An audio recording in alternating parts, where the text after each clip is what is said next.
عودة لكم مشاهدينا ويسعد مساكم. بعد الأغنية الحلوة رح ننتقل لنستضيف فنان نحت الإبداع وبصوته بالأداء سطر بصوته ملاحم فنية خلال مسيرته، حيث بدأ من أبو الفنون يجسد أدوار مهمة بكثير من الأعمال مثل سهرة أبو خليل الأباني وقصة موت معلن وسكان الكهف وعائلة وعنترة وكلهم أبنائي وغيرهم، وحقق حضور هام بالعديد من الأعمال الدرامية على الشاشة الصغيرة في مسلسلات أيضا الموت القادم من الشرق والعوسج وروح النار وما ملكت أيمانكم ولأنها بلادي وبقايا صور. ومن الإذاعة أبدع بعشرات الأعمال مثل حكم العدالة، محكمة الضمير، ووصلتم بالسلامة وظواهر مدهشة وغيرها، ليحقق الحضور اللافت بالدوبلاج أيضا اللي كان بكثير من الأعمال حتى بالكرتون مثل باتمان وروبن هود وكابتن ماجد والمحقق كونان، وأعمال الدراما المدبلجة كثيرة منها شخصية ميماتي بالسلسلة الشهيرة وادي الذئاب، وعشرات الأعمال الوثائقية والدرامية بمختلف انواعها. خليني ارحب بالفنان الكبير مروان فرحات، له يسعد مساك استاذ مروان واهلا وسهلا فيك. يسعد مساك ويسعد مسا الجميع، نورتنا استاذ ومسا الجمهور الكريم. اهلا وسهلا فيك استاذ مروان. اول شيء بقول لك اشتقنا لك ونحن اشتقنا، ونورتنا. تسلم. انا طبعا بحب مو السؤال التقليدي، يعني بحب انه اسال السؤال هيك اللي بحبه كل فنان.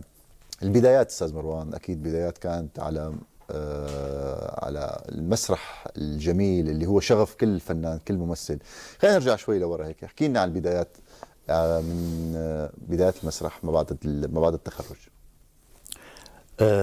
هلا نحن مثل اي فنان، يعني باغلب الفنانين بيبداوا بالمسرح المدرسي.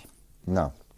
نحن كنا بالشبيبه وكان في عنا بالثانوية كمان بدأنا بعرض مسرحي كان من تأليف، راح تتفاجأ بهالشيء تأليف أحمد السيد. اسم العرض العرب قادمون. حلو. هذا أول عرض أنا بشتغله، كنت بالمرحلة الثانوية. العرب قادمون كان مأخوذ من مسرحية لأروين شو اسمها ثورة الموتى. حلو. الأستاذ أحمد السيد كان هو معد العمل أو تأليف، كان ضيفي على فكرة من كمان نعم كم يوم شفت اللقاء. نعم. وكان هو المؤلف وكان المخرج. هي كانت البداية. بعدين انتقلنا لمرحلة ثانية هي النادي العربي الفلسطيني. نعم. قدمنا مجموعة أعمال على فكرة، وكان في شباب من خيرة الشباب، فنانين هواة لكن بيشتغلوا باحترافية. نعم. حقيقة. وكان يجينا فنانين يعني معروفين مثل زيناتي قدسية. نعم. كان يجي على الفرقة. نعم. الله يرحمه يوسف حنا، طبعا كل مع حفظ الألقاب. نعم. في كتير أعمال انشغلت بهذيك المرحلة كتير مهمة. نعم. أنا أهلتني هي الأعمال حتى أقدم على المعهد ونقبل فيه. حلو. نحن المعهد أول دفعة بدأنا بال77. نعم. تخرجنا بال81. طبعا مثل أي طالب دائما عنا طموحات وعنا رغبات، بس للأسف يعني كانت الطموحات مثالية شوي. من البداية بيكون الواحد شوي هيك ايه مثالي زيادة عن اللزوم. في المثالية الوردية بيسموه لحم الوردية. نعم. صحيح. يعني تخيل نحن وافقنا مع مرحوم الدكتور فواز ساجر الله يرحمه كدفعة. نعم. انه نحن نشتغل بفرقة اسمها فرقة المسرح التجريبي. نعم. هي كانت راح تكون مرتبطة مباشرة مع الوزارة. وافقنا نحن كدفعة انه نبدأ بهالفرقة وما نشتغل بأي عمل تاني نهائيا حتى بالتلفزيون. لكن للأسف ما استمرت المشروع، تعرقل أو فشل، ما استمرت هاي الفرقة. خلينا نشوف أول شيء أستاذ مروان، نكمل حديثنا نشوف هذا المشهد المسرحي لحضرتك. نقينا مسرحية حلوة من كلهم أبنائي، نرجع نكفي حوارنا معك. تمام بابا. نعم. انت بتعرف ليش عزمت آن لهون؟ بتوقع. هات لشوف شو القصة. بدي اتزوجها.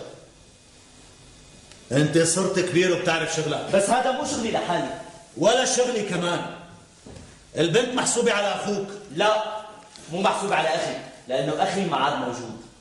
من وجهة نظرك، بس من وجهة نظر أمك أخوك لساته عايش، ومو من حقك تاخذ له خطيبته. أنت لازم تعرف كيف تتصرف. سألت أنا عن رأيك، يمكن مشاعرها مثل مشاعر أمك. والله إذا ما بدها فهي حرة، بس الواضح من رسائلها أنا نسيته، فمشان هيك بدي إياك تخبر أمي. أنا مالي شايف ليش لازم تكون آن بالتحديد خطيبتك. أنت ما شفتها من لما خدمت جيش، يعني من 5 سنين. بعرفها أحسن من غيرها. البنت ربيت بالبيت اللي جنبنا، وكل ما فكرت إني ارتبط ما بيخطر غير آن ببالي.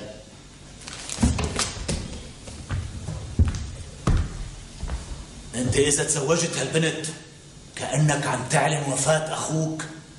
متخيل شو ممكن يصير لأمك؟ كانت الإشاعة إني دفعت رشوة لبرع حالي، وكانوا عم يتهمسوا ويقولوا لبعض هذا هو الحيوان اللي باع قطعة غيار تالفة للجيش وتسبب بتحطيم 21 طيارة بالعراق.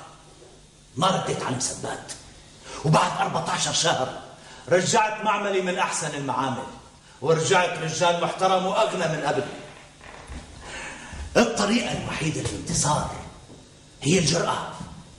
أسوأ شيء عملتوه انكم سافرتوا، هربتوا من المواجهة، صعبتوا على أبوكم الوضع لما يطلع من السجن. كنت حابب شوفه راجع ليعيش هون. كيف بده يرجع؟ رح تنتهي القصة لما يرجع، لما الناس يلعبوا معه شدة ويبتسموا له، وقتها رح يقتنعوا. استاذ مروان، يعني المسرح قد ايه بتشتاق له؟ هلا احيانا الواحد بيبتعد عن المسرح بحكم شغله. حضرتك يعني حدا جميل جدا بالمسرح وبالتلفزيون وبالاذاعه وبالدوبلاج، كله تباعا رح احكي عنهم، بس قد ايه بتشتاق للمسرح؟ جدا. هلا اي فنان تساله هذا السؤال بيقول لك المسرح هو اهم شيء بالنسبه له. نحن المسرح الشغف الاول، هو الشغف الاول ابدا. المسرح حياتنا يعني. بس للاسف يعني هذا جرح بدي ضلنا نحكي فيه. نحكي فيه. ما في دعم المضبوط للمسرح. في دعم بس مو صحيح. نعم. في دعاية بس مو صحيحة، مو للحد اللي لازم تكون الدعاية. نعم. نحن لو في مسرح، يعني على فكرة المسرح بحقق مردود. نعم. يعني نحن كمان مثل ما بفترة من فترات الدولة دعمت الإنتاج التلفزيوني، كمان كان ممكن تدعم المسرح ويصير في إنتاج على صعيد الوطن العربي. نحن بنشوف أخوتنا بمصر كيف نعم. يعني بينشروا مسرحياتهم وين ما كان. بصراحة هذا الكلام كثير دقيق. أستاذ مروان، حتى على صعيد التلفزيون فينا نقول يعني إنه شوي يعني في دعم لوجستي أكثر. صحيح. مشروع الدراما التلفزيونية. وخليني كمان ننتقل لموضوع التلفزيوني. حضرتك لك كمان تجارب كثير جميلة جدا بعالم وغنية بعالم التلفزيون. فينا نقول يعني هل المسرح عم بيبتعد شوي على حساب التلفزيون او التلفزيون على حساب المسرح؟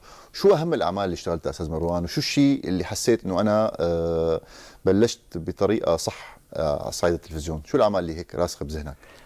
هلا اغلب الاعمال بصراحه انا اشتغلتها مع الاستاذ الكبير نجدة أنزور. نوجه له تحيه. في اكيد بنوجه له تحيه. في تقريبا قريب ال 12 عمل. نعم. 13 عمل. في بالبدايات اشتغلت عمل اسمه التائب، هو مسلسل بدوي مع الأستاذ غزوان بريجان. كمان نوجه له تحية. نوجه له تحية، وطبعا دائما مع حفظ الألقاب طبعا. أنا الفرصة اللي بعتبرها جيدة كانت مع الأستاذ نجدات، هي بقايا صور. نعم.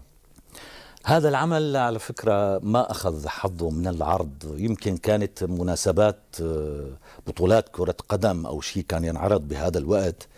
بس هو من الأعمال كتير مهمة، وخاصة أنه هو للكاتب الكبير حنا مينا. نعم.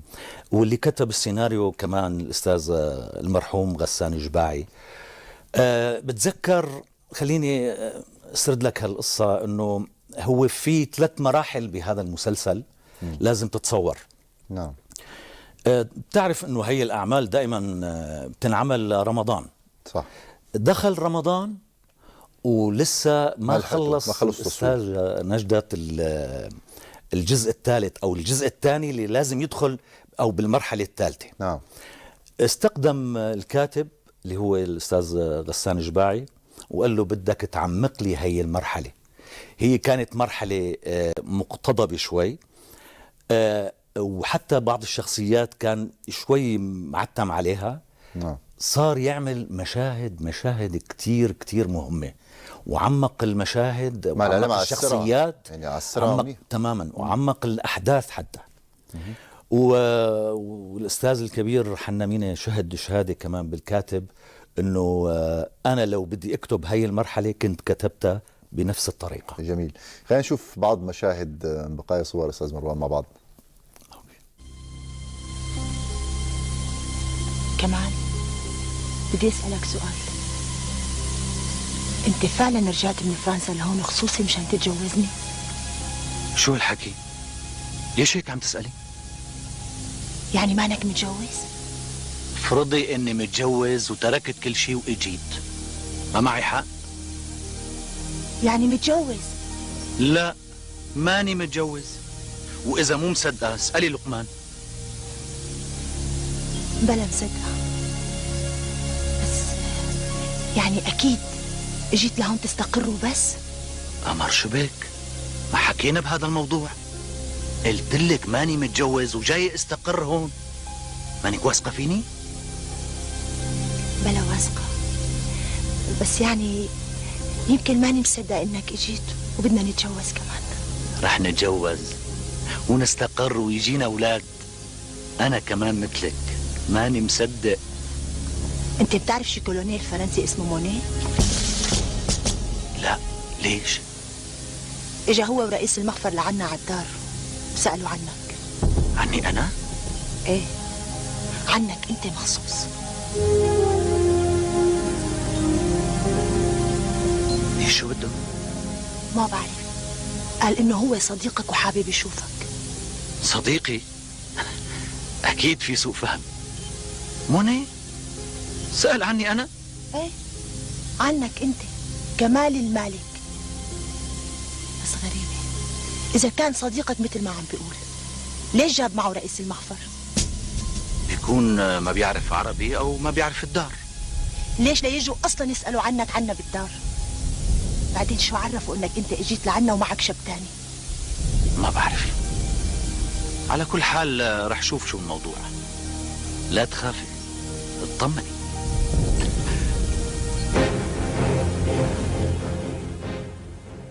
أستاذ مروان، يعني قديش مهم الفنان يعني يشتغل مع كبار حقيقة، وقديش بتعطيه زخم من يعني من الخضرمة، خلينا نقول من كل ما لا بالفعل بتزيد تجربته مع خاصة إذا كان مع مخرج كبير.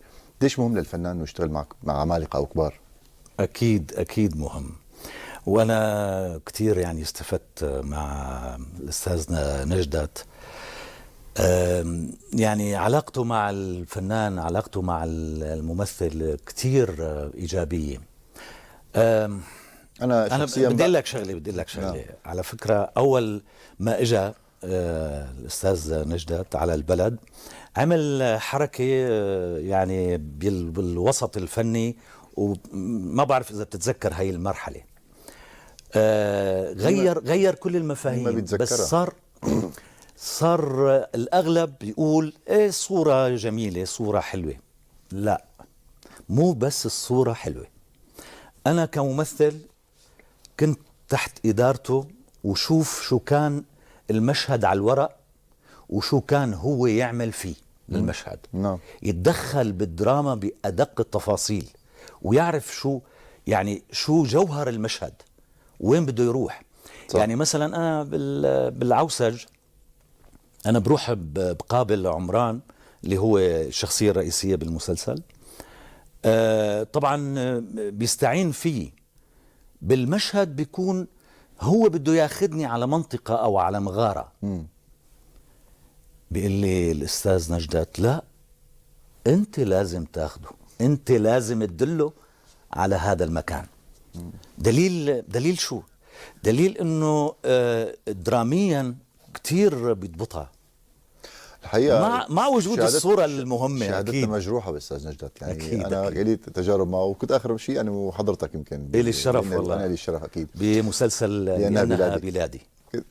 كنت سياده العميد سيادة العميد. استاذ مروان، ننتقل على يعني على عالم الدوبلاج. هذا العالم اللي صراحه اخذك منا الى حد ما، انا بقول ما يعني اخذك منا شوي، وبعدين صار ملعبك العام. كيف بلشنا مشروع الدوبلاج؟ بعدين بنحكي على مشروع افلام الكرتون. مين ما بينسى يعني كابتن ماجد، روبن هود، كونان، هي الصوت هذا اللي مسموع ومحفوظ بأذاننا. الله يبارك. خلي لي اياك. نحكي على عالم الدوبلاج، كيف بلشت فيه؟ كيف يعني فت بهذا العالم؟ هيك خطواته، كيف كانت خطواتك؟ هلا أنا بدي أعلق على كلمتك إنه أخذك منا. صراحة أخذك. المشكلة إنه نحن بننظر للدوبلاج كان سابقا إنه مجرد دوبلاج، يعني مو فن. تماما. هو فن بكل معنى الكلمة. صح هيك كان. أنت بحاجة لممثل لحتى يقدم هي الشخصية. نحن في عنا تنوع كتير كبير بالشخصيات، إن كان بالكرتون أو الأنمي. نعم. طبعا البدايات كانت إذا بحق لنا نحكي مع مركز الزهرة. نعم. بمجموعة من الأعمال، من الصياد الصغير، كولومبوس، روبن هود، الواين طبعا. نعم. كنت نعم. وهي الفترة كتير أسستني أنا لأتملك هي المهنة. نعم. وتقنياتها. نعم. لكن الأساس هي بدها ممثل. صح. وأنا دائما بقولها بكل اللقاءات السابقة، وبدي أرجع أكررها معلش للي بيتابعونا على الانترنت. مشان يعرفوا الدوبلاج ما الدوبلاج فن مو بسيط ابدا، مو صوته بس، لأنه أنا كتير بيصلني يعني بيستشفوه آراء فكون كثير بسيط سهل. تمام. بيقولوا لي أستاذ نحن عنا صوت، أنا قادر بدل عدة أصوات. اليوم في طفل بالحارة عندي قال لي أستاذ أنا في بدل الصوت. هيك عندهم فكرة إنه إذا غير صوته يعني معناتها صار بيقدر يشتغل بالدوبلاج. أنا بقول لهم بوجههم دائما نحو الدراسة، بقول لهم درسوا التمثيل. إذا ما بتقدر تدرس اعمل دورات تمثيل. صح. إذا ما بتقدر ادخل مع فرقة مسرحية مثل. وقتها أنت بتعرف إمكانياتك الذاتية. صح. في عندك إمكانية ولا لا؟ يعني كل هاي المسائل مثلا، يعني أنا ما ضد حدا يقول لي أنت مدبلج. ايه صح. ليه؟ لأني إذا اجيت على الإذاعة على نفس المصطلح شو بتسميني؟ شو مذيع؟ لا. فنان شامل. ما بتسميني مذيع. نعم نعم. أنا ممثل، أعمل في الدوبلاج، أعمل في الإذاعة، أعمل في التلفزيون. صحيح. بالسينما، مسرح. طبعا هذا فنان شامل. يعني هذا الأهم. يعني خاصة نحن على فكرة على الانترنت، أول شيء أنا بحييهم كل اللي بيتواصلوا معنا، وكل اللي بيحكوا كلام من المحيط للخليج، بيحكوا كلام كتير كبير. نعم. أنا بنبسط يعني هذا الكلام كتير هيك بيخليني أتأثر. أغلب الشباب اللي صاروا هلأ 30 و40 سنة يعني عمرهم، اللي ممكن أنا نادي لك أبي الروحي. يا سلام يا سلام، قديش جميل، قديش جميل. خلينا نستثمر الوقت استاذ مروان، نشوف مشهد من كونان يمكن نعرف شو محضرين الشباب. زورو عليك أن تسلمني الكنز حالا. اترك هذا الرجل وشأنه أيها القرصان. هيا زورو، ارجعوا إلى البحر أيها القراصنة. ما الذي تريدونه من أهالي هذه القرية؟ لابد أنك رجل متطفل، ولكنك ستندم على هذا التطفل.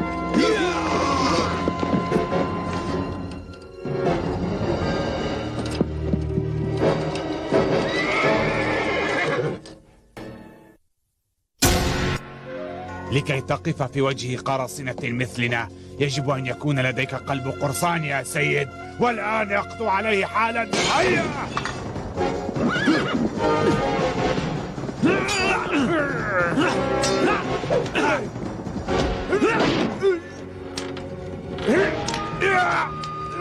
يبدو أنك لا تستطيع القضاء على أحد.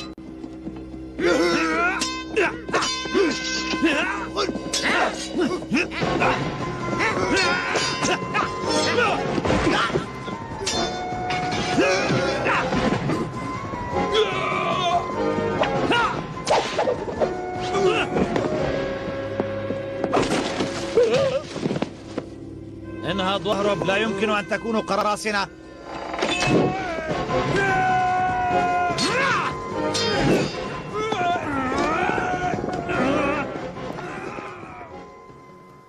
طبعا لكل اللي اطفالنا واللي انا بتذكر، يعني ما نكبرك استاذ مروان، يعني انا صوت الاستاذ مروان رنان عندي اللي هو زورو كونان.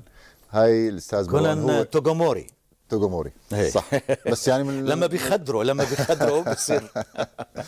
استاذ مروان، عالم الاطفال وعالم الكرتون يعني كمان فينا نقول كمان اخذك اكثر، فينا نقول اختصيت يعني بهذا العالم.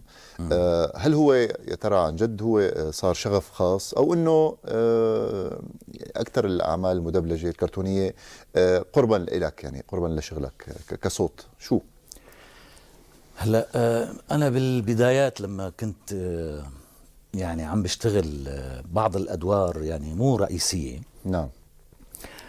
وقتها الاستاذ مناع حجازي هو كان مدير مركز الزهرة. نعم. بلش يحكي معي انه في شيء مهم عندك، في شيء كذا، بدنا نصير نكلفك ببعض الادوار الرئيسيه كذا الى اخره. صرت اتكلف يعني مثل زورو، وفي زورو تاني كمان بوان بيس. نعم. باتمان في المقنع هو الشبح او فانتوم. نعم. الكابتن ماجد بشبابه كمان، وتحية كمان لأمل حويجي اللي كانت بالفترة الأولى. نعم. هو صغير. يعني أغلب الشخصيات بالنسبة لي هي مهمة. أنا بقولها دائما أنه الممثل بيعطي، أنت كمان شاغل يعني بالتمثيل. نعم. بيعطي من روحه، بيعطي صح. من قلبه، بيعطي من عقله. صح. لذلك بتحس انه بيقول لك هذا ابني، دوري هو ابني. قديش في تعلق احيانا لذلك انا ما بفرق بيناتهم. نعم. بس كيف بصير بحب الادوار يلي علمت وانتشرت. نعم. مثل توغوموري مثلا، هذا الكوميدي يعني هو انه بيخفف دائما من وطأة الجريمة مسلسل كونان. باتمان هذا البطل اللي بيدافع عن الخير والعدالة، طبعا هو سوبر هيرو يعني بطل خارق. خلينا نشوف كمان الكابتن ماجد استاذ مروان، عم نستثمر الوقت قدر الامكان. أوكي. نسمع شيء بالكابتن ماجد كمان. يلا. صوت واحد، هكذا يجب أن نكون أيضا. شكرا لكم، سنقدم كل ما نملك لنرد جزءا مما تقدمونه، لن نخذلكم أبدا.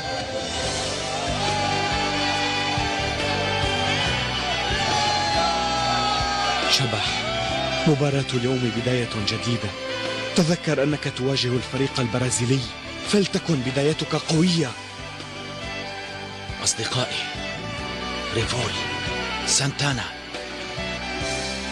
ومعلمي فواز سنحقق الحلم.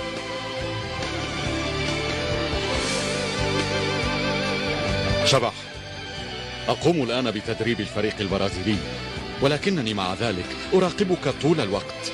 أرجو لك النجاح. معلمي، شكرا لك. طبعا لكم يعطيك العافية أستاذ مروان. الله يعافيك. هيك كمان نفوت بسؤال عن الدوبلاج بعالم الدراما المدبلجة. هو نحكي عن مسلسل وادي الذئاب، شخصية ميماتي. احكي لنا هيك أستاذ مروان، يعني مسك الختام عن هالشخصية وعن عالم الدوبلاج كأعمال مدبلجة، أعمال درامية مدبلجة. حقيقة في عنا معاناة نحن مع الدبلاج بالدراما، وأغلب الزملاء بيعرفوها. يعني المشكلة الأساسية من ناحية تقنية، نحن عنا مشكلة دائما بالإعداد. نعم. دائما في عنا المعدين عفوا، المعدين المتميزين اللي بدنا إياهم دائما يشتغلوا لنا. نعم. شوي شوي بصير هو مسؤول عن مركز وما عاد يشتغل بإيده تماما.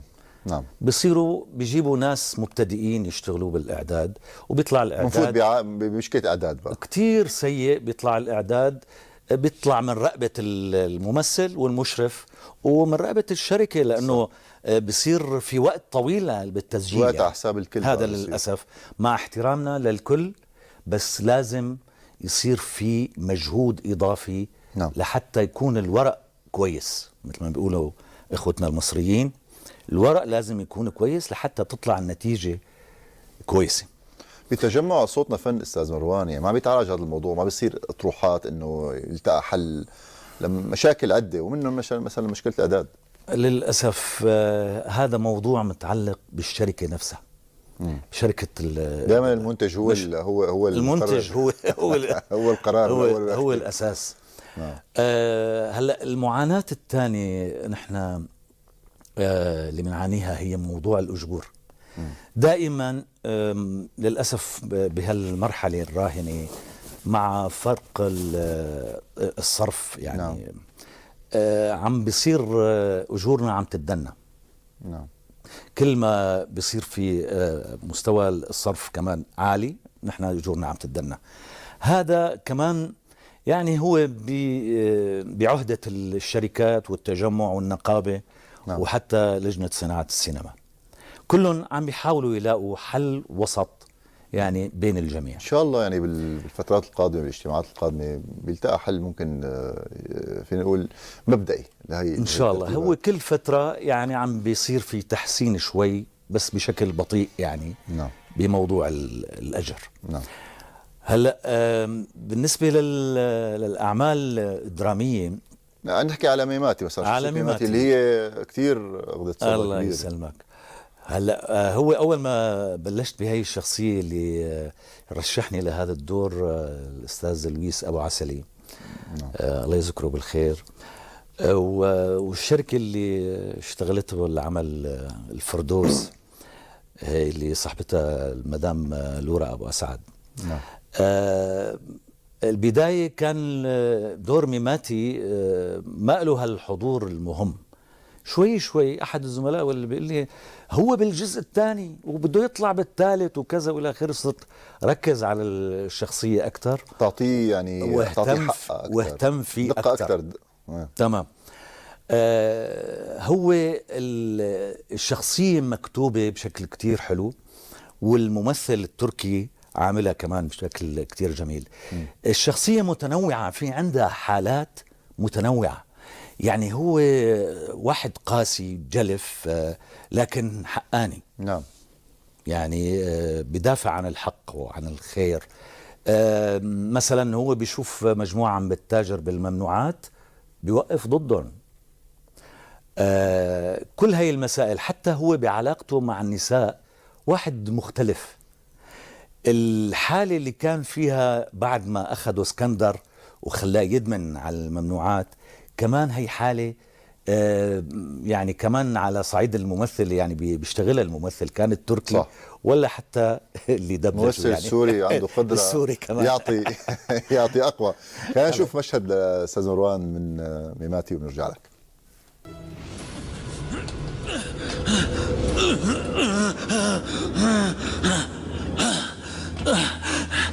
معلم مراد، الحمد لله. قل لهم فكوني مربوط مثل الخروف يا معلم. فكي. لا مراد بيك ما بيصير. ما سمعتي شو قال؟ ما في غير بتتأمري، جننتيني. لازم احكي مع المعلم. تركينا لحالنا. مراد بيك أنا بترجاك لو سمحتي. نلعب.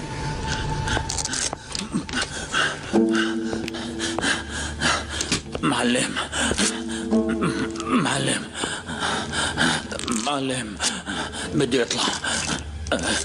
مما تضغط على حالك شوي.